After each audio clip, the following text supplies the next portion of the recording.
know when I come on. Bang.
Wait.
himself to the limits of his knowledge or beyond.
Push it up.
What's poppin'? Is what it is.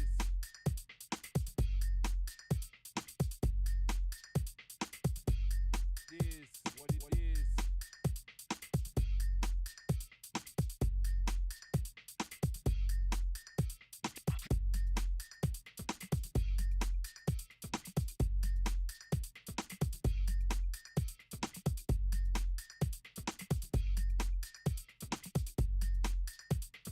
Everybody wanna be a damn MC.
Probably just a touch of space madness.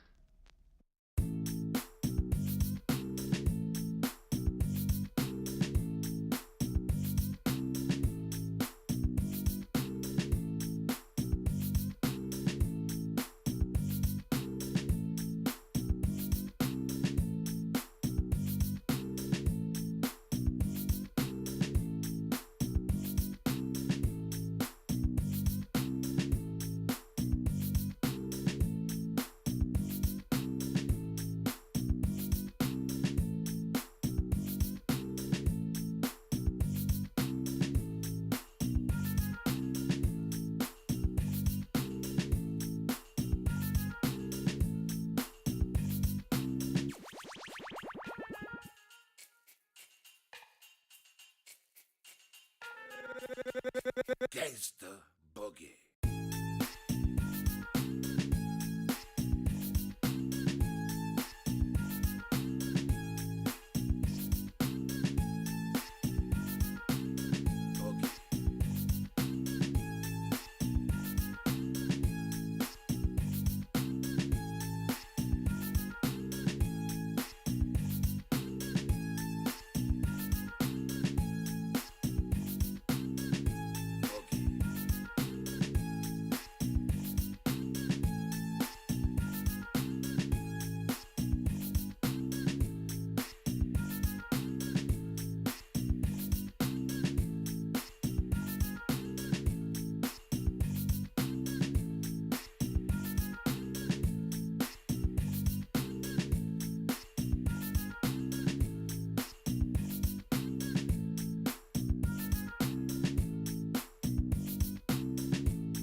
good evening. Welcome back for some Civ6 action. Today we're gonna have that second game between Arcane and Golden Age coming up on the field here. It looks like they did choose the map before. It will be lakes, and I did actually write it up on the screen over here. I hope everybody can see it. Otherwise, I do need to actually open up the screen so you can see the Civ draft. I do want to say hello there, Metal TV. Good evening, sir, and welcome. Musnath also, good evening, sir, and welcome. That's a good question. If they did improve stuff in Civ7, I did see the update yesterday, and I did watch a few streams over there earlier. I didn't actually open up the game myself because I had a lot of stuff over there with the CWC to actually do. I do also want to say hello there, Battle Cruiser. Good evening, sir, and welcome. Can't wait to actually see some pictures from Satisfactory. Also, give me a second to scroll up over here. Ramara Siracuza, good evening, sir, and welcome. Hello, sir. Welcome, sir. Good evening. And Muzra did redeem that first promotion. Thank you so much, sir. I do have to say we are starting off quite earlier than usual. This is 1 hour and a half earlier than we usually start, and oh my god, I got lucky today. Anyway, I do see Arcane is gonna go for Zulu as a ban. I do see also goal Spain, Philip II, and then Catherine de Medici have been taken out. On the other side, we do have Gran Colombia with Macedon, Genghis Khan, and Lotaro being taken out. Well, I gotta say on the lakes map, there can be quite a few highways that they can actually follow, flat tiles that they connect the two empires quite easily. We're gonna need to see and identify them during the map. We're also gonna need to see if they do have opportunities for, you know, those timings, maybe some coursers, maybe some early horses, you never know. We do see also Ethiopia is gonna be taken out. Definitely makes sense. Nobody wants those Oromos on them, and I'm pretty sure that's one of the reasons they also took out Lotaro over there. Who wants the Manual Raiders to come out? Also, no minimum 5 lake tiles adjacent to Hueto Kali equals Ibsen. Man, I feel like we might see the Dutch get some polder action going. I don't know, Boonsrath, you say that, Hueto Kali boom boom, but maybe polder action boom boom. I don't know. We're gonna need to see. We're gonna need to see what the players are gonna choose. We do have Arcane having the first pick of the game, and then we're gonna need to see Golden Age pick up their second. I should say the first and the second pick over there. One last band remaining in the first phase. They did need to take out 5 each, and it looks like it's gonna be Hungary. That's the one that's gonna be taken out. The real Don Hong, good evening, sir, and welcome. Don John, Don Hong, I'm not sure, it is what it is. Are we gonna watch some games today? Yes, we are, and we're just starting. We're also gonna have a game tomorrow from the CWC. Not sure if you guys saw, but we're starting to update slowly but surely all of the games, and from what I do see, most of them are here. I think we're missing one game, if I'm not mistaken, from the list. There should be 8 games per week for at least 6 weeks. So if you in just a few hours, probably later on during the night after this game is going to be finished, I'm going to need to update with all of the Twitch links, so you do know exactly which game is going to be casted by whom and in what language and so on, and you're going to have the direct link over here. Just click a button and boom, you're going to get in and see. I did update actually the picture also. Hope you like it over here. It's a little bit more spacey than usual, but I guess, you know, it is what it is. Anyway, coming back to the Civ draft. Whoa, Anonymous, thank you so much for the 5 gifted subs, much appreciated, sir. We do have the first pick on the board over here. It's gonna be Kublai Mongolia, gonna be taken by Arcane. Thank you so much, Moonstrath, also for the 100 biddies. Much appreciated, sir. On the right side, we do have Golden Age with Gandhi, India, and I do see also CTR has been picked up. That means there's going to be a lot of action on the map on one side. Ooh, on the other side, excuse me, same color over there. It looks like Basil II is going to be picked up right next to the Keshiks of Kublai Mongolia. We're going to need to see also how the Varus are going to fare over there with the Saka Horse Archers right behind them doing the pew, pew, pew, pew, pew, the laser action at the beginning of you know, history. We do have them needed to actually take out another 2 civilizations here from each side, with Arcane actually waiting right now. Sorry, Golden Age has the first ban. They're gonna go through it 1-1-1-1, and I do have to get my coffee. Actually, totally forgot about my coffee.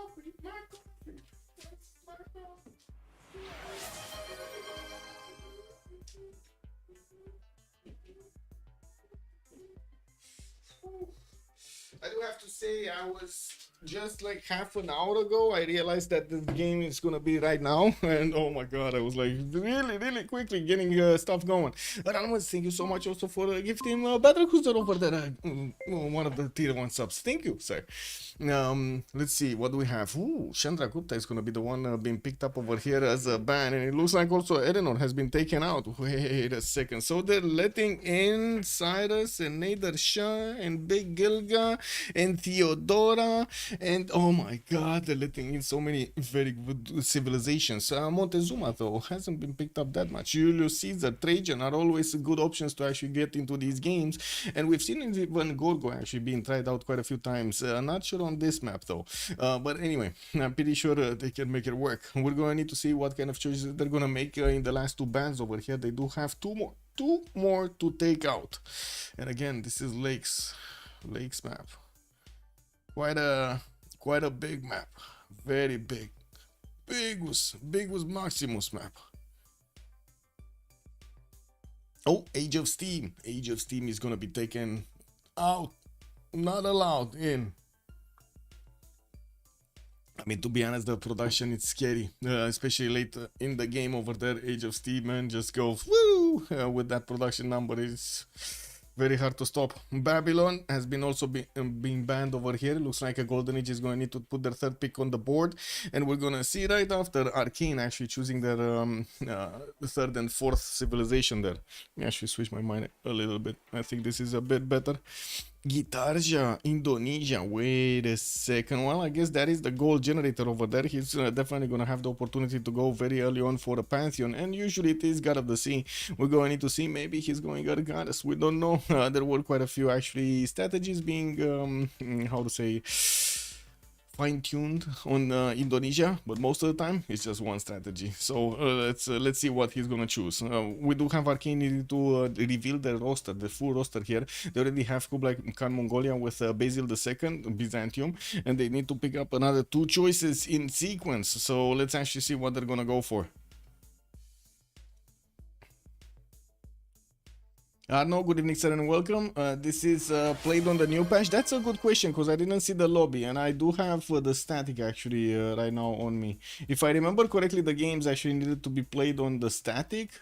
I don't see anybody in the game, so I don't know. To be honest, I have no idea if it's gonna be static or not. I don't see them actually getting their links going. Anyway, maybe it's gonna be after they choose the civilizations and everything. Oh, anonymous gifter, thank you so much for another gift. Much appreciated, sir. It looks like also Tokugawa is gonna be taken by Arcane on their side. Okay, not Hojo Tokiman. This is Tokugawa, Nerf Tokugawa. And oh my god, Anamada Sirakusa drops another 5 gifted subs. Thank you so much, sir. Much appreciated. Thank you.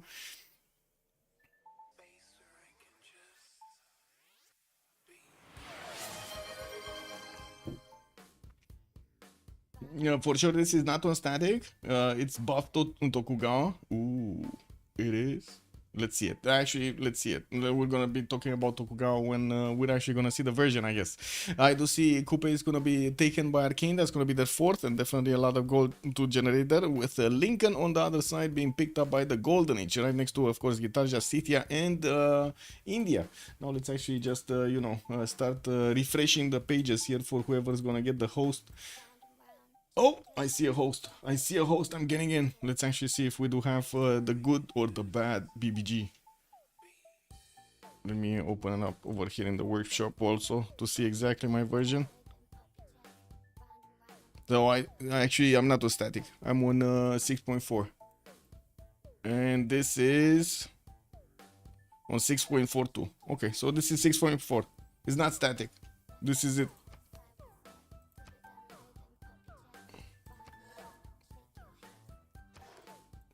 Wait, they were saying something over there, but I didn't catch.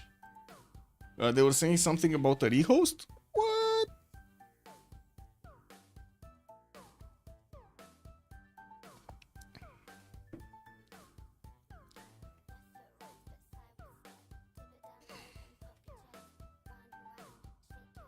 Yeah. Should be fine with the mods. Oh, I see who's the... Oh, thank you so much for the Hanabiris. Much appreciated, sir. Starting off the week nicely. Well, we do have the players starting to get in, and I can actually take a look here who's, well, some approximate version of who's gonna play on which team. Apil with Kradlov, with Amori and JR and Mikado are in the same channel here for Arcane, and then on the Gold Range side we do have Baptiste, Bwen, Bobshu, Jofrus, and Hola Que Tal Amigo. I do also want to point out both of these teams are in the CWC, and this is basically like a training match for the CWC. We're going to need to see how they're gonna use their magical powers over here to actually get everything done. Okay, we got one of the spectator slots. Let's actually switch to the blue color and wait for everybody to actually come in. Oh, April actually disconnected. Shaka disconnected. What is with the MPH? There's a problem with the MPH.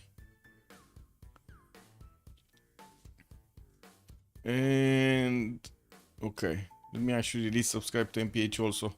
Maybe it didn't update properly.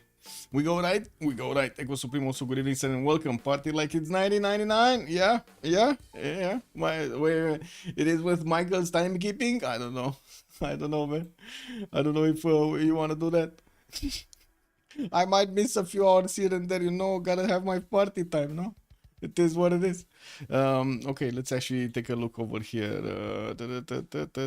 Yeah, I did have the 173, but I do want to resubscribe to it. Just give it a few seconds.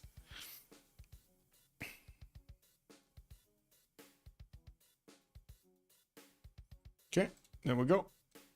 Let's open it up again.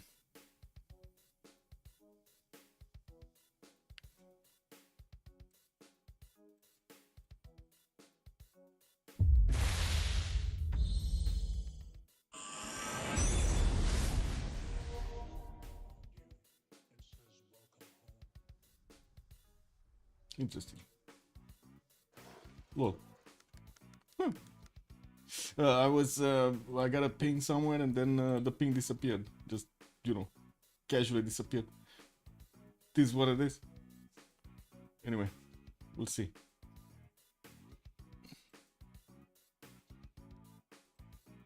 Wow, starting to be famous, guys. I'm getting the clown emote on my announcements for the streams. Woohoo!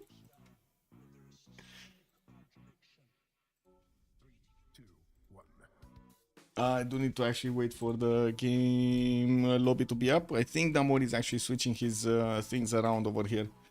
Yeah, he's not in the game yet, but I'm pretty sure he's gonna put it up soon. As in, wait, he is in the game. He just didn't put up the lobby. There we go. Now he put up the lobby, so we're getting in.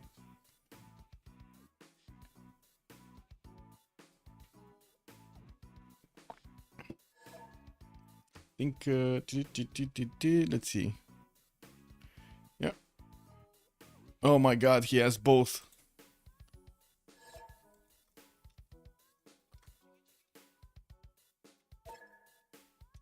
He has both. Both MPHs. Oh no. And he gave us all the cooties. All the cooties, because whenever you get into a lobby, well, you download the extra mods, right? The lobby is gonna have. So if there are multiple versions of the same mod actually in the lobby over there, they will stay in your file list, unfortunately, and it will take a restart basically of the entire game to fix it. Yeah. Clown emotes, man, are the new thing. It looks like. They are starting to replace the heart emote, you know?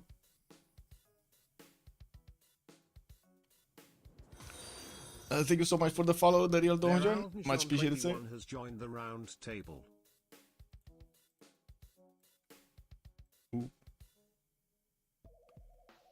Whoa. I got a no comment emote unlocked? What is this? Wait. What is this no comment emote? They just gave me a new emote? No comment. Look at what? Look at this, man. No comment emote. Wow. Jingo, good evening, sir, and welcome. Long time no see. How are you doing, sir?